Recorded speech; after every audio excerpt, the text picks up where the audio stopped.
ፕሬዝዳንታችሁ በየመድረኩ የሚናገሩትን ነገር ሰብስባችሁ ለሌላ መድረክ ለማስተጋባት ከመሞከር በፊት የፓርቲዎች ርዕዮተ ዓለም ምንድነው የሚለው ነገር ማጥናት አለባችሁ የሚል ምክር አለ። ምክንያቱም ኢህአፓ ኮሚኒስት አይደለም። ኢህአፓ በ1976 ወደ ሶሻል ዲሞክራት ተቀይሯል።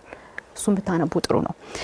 በሁለተኛ ደረጃ ለማንሳት የምፈልገው ነገር አሁን ላይ ቁጭ ብሎ ጦርነቶችን ሲያራግብ የሚውል ስርዓት ጦርነቶችን እዚህ ምዘም የሚጥድ ስርዓት ኢህአፓንም ሆነ መኢአድን በህዝባዊ አይደሉም በማለት በጦርነት ቀስቃሽነት ሊወቅስ አይችልም የሚለው ነገር እንድትረዱ ትፈልጋለሁ። ያነሳችሁ ጥያቄ ወይም ኮሜንት አንዱ እሱ ስለሆነ ማለት ነው።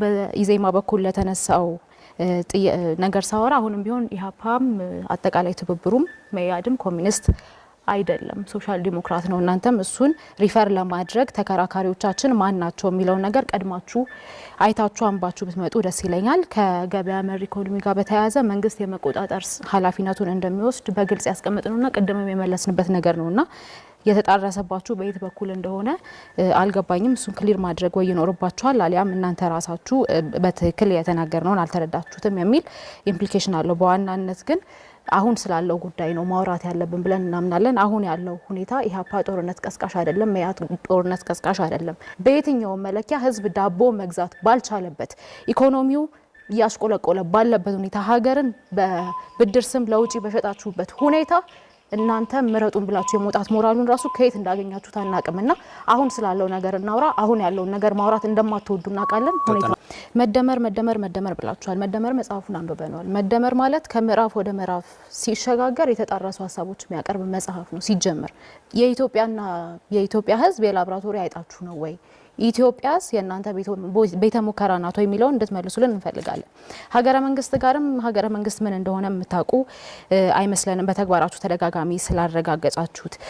ወጣትም ስለወጣት ትጠቅሳላችሁ። ለወጣቱ የስራ እድል የወጣት ሀገር አድርገናታል። ስለ የትኛው ወጣት ነው የምታወሩት? በጦርነት ስላስገደላችሁት እያስገደላችሁ ስላላችሁት ወጣት ነው የምታወሩት? እሱንም ክሊር አድርጉልን። ምክንያቱም ባለፉት አመታት ለጦርነት የዋለው ገንዘብ እንኳን ሲተመን አሁን ህዝብ ዳቦና የቤት ኪራይ መክፈል አቅቶ የሚያኖር ሀገር አይደለም መኖር የነበረባት። በቢሊዮን የሚቆጠር ዶላር ነው ለጦርነት ያዋላችሁትና ስለ የትኛው ወጣት ነው የምታወሩት? ስለ ልዩ አጋርነትም አናነሳም ብላችኋል። አሁን ያሉ ባለሀብቶቻችሁ ስርዓት ሲቀየር ይኖራሉ ወይ? ትክክለኛ የሀብት ባለሀብት ናቸው ወይ የሚለውን እንድታነሱልን እንፈልጋለን። ከውጭ ጥገኝነት የተላቀቀ ኢኮኖሚ የሚለውም ኮረም ሳይሞላ በፓርላማ ደረጃ የአይኤምኤፍን ጉዳይ አስወስናችሁ የወርልድ ባንክ ብድር አስወስናችሁ ኮረም ባልሞላበት ሁኔታ በየትኛው መስክ ነው ኢትዮጵያን ከእዳ ወደ ምንዳ ያሸጋገራችኋት? ምክንያቱም ፎርሹር ብር ዲቫሉዌት ሲደረግ በተደጋጋሚ የመኖሪያ ኮስትና አጠቃላይ ኢንፍሌሽኑ እንደሚጨምር አጣችሁት አይደለም ሙያችሁም ስለሆነና ኢትዮጵያ እናንተ የቤተ ሙከራ አይጥናት ወይ? በምዕራፍ እንኳን ሲከፋፈል የተጣረሰ ሀሳብ የሚያቀርብ መጽሐፍ የጻፉ ፕሬዝዳንት ይዛችሁ ኢትዮጵያን መርተናታል የምትሉት በምን አይነት መስፈርት ነው የሚለው እንድትመልሱልን እንፈልጋለን። ብልጽግናማ የልማት ስኬት ነው ያደረጋት ኢትዮጵያን ቤተ ሙከራ አድርጎ በጦርነት አባዜ ውስጥ ኢትዮጵያን ሲያሸቆየው ማን ነው? ዛሬም የጦርነት ፕሮፓጋንዳ የሚነዛው ማን ነው የሚለው ማየት ነው። ስለዚህ የኢትዮጵያ ሕዝብ ብልጽግናን ብትመርጡ ምልክታችን የስንዴ ነዶ ነው። ሰላም የሰፈነባት ዜጎቿ የተሟላ ተድላ የሚያገኙባት ሀገር ለመፍጠር ተክተን እየሰራን ነው። ጀመረናል። ብዙ ስራ ይቀረናል። በቀረው ጊዜ ደግሞ ይሄንን ስራ አጠናቀን እንጨርሳለን። አሁን እየተጣለ ያለውን ግብር በተመን ነው በአሰራር ነው የምትቃወሙ? በተመንም በአሰራር ተመኑን ታሻሽሉታላችሁ? ከምን ወደ ምን? አሁን ያሉት በተለይ ደግሞ በመሰረታዊ አቅርቦቶች ላይ ያለው እንዲሁም ደግሞ አንዳንድ ግብር ሊጣልባቸው የማይገቡ ጉዳዮች አሉ። የተጋነነ ግብርም ለምሳሌ ከሰራተኞች የሚሰበሰብ ግብር የተጋነነ እንደሆነ እናምናለን።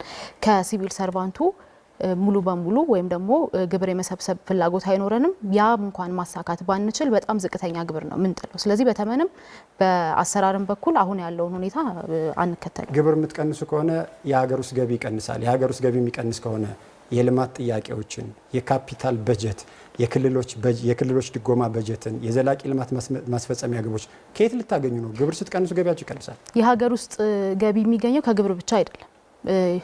ኢትዮጵያን ካለማወቅ ምናልባት የመነጨ ጥያቄ ይመስለኛል። ምክንያቱም አሁን እኮ ለጦርነት እንኳን የሚውሉ በጣም ብዙ ቢሊዮን ዶላሮች እያየን ነው። ስለዚህ መንግስት የሀገር ውስጥ ገቢ ከምንድን ነው የሚገኘው? ከምንድን ነው እናንተ የምታገኙ? አሁን መንግስት እያገኘ ካላቸው አማራጮች ውጭ ምን ታመጣላችሁ ወይም ምን ትጨምራላችሁ? ስለ ግብር ብቻ ነው እያወራሁት። አሁን መንግስት እያገኘ ምን ሰበስበው ግብር በመጀመሪያ ደረጃ ተመጣጣኝ መሆን አለበት ብለን እናምናለን። የህዝቡን ገቢ ያማከለ የህዝቡን የኑሮ ሁኔታ ያማከለ ገቢ እንሰበስባለን።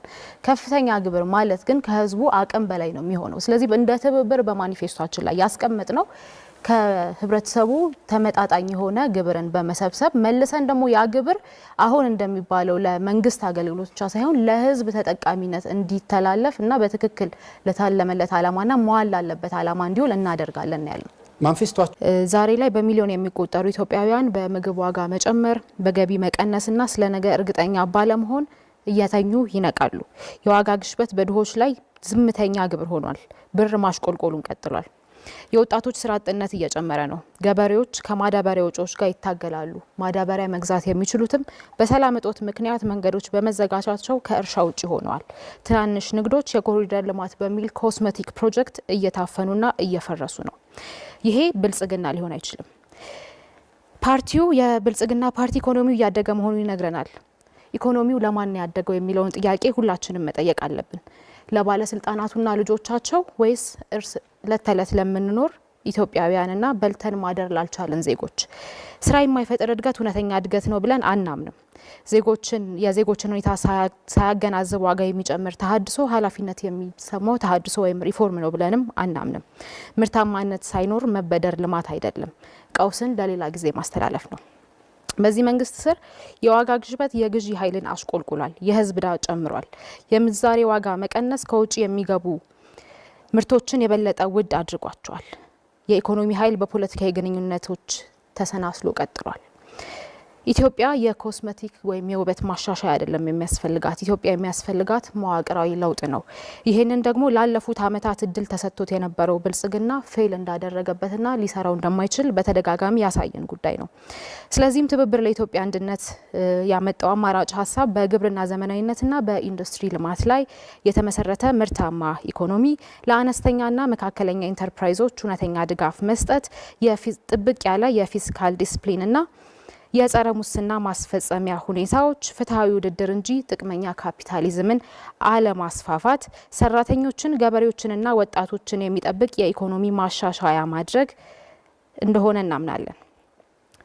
ለውጦች የሚያስፈልጉት ወይም ለውጦች የሚመጡት በፕሬስ ኮንፈረንስ በመስጠት ሳይሆን በትክክል በተግባር በማሳየት ነው ብለን እናምናለን። አሁንም በተደጋጋሚ የብልጽግና መንግስት ፌል እንዳደረገና የሀገሪቱን ኢኮኖሚ ከድጡ ወደ ማጡ እየከተታት እንደሆነ የኢትዮጵያ ሕዝብ የሚረዳው ነገር ነው። ምክንያቱም ኢኮኖሚ ሌላ ተአምር የለውም። ኢኮኖሚ ማለት ሕዝብ በልቶ አድሯል ወይ፣ ሀገር በምን አይነት ሁኔታ ላይ ነው የምትገኘው ማለት ነው።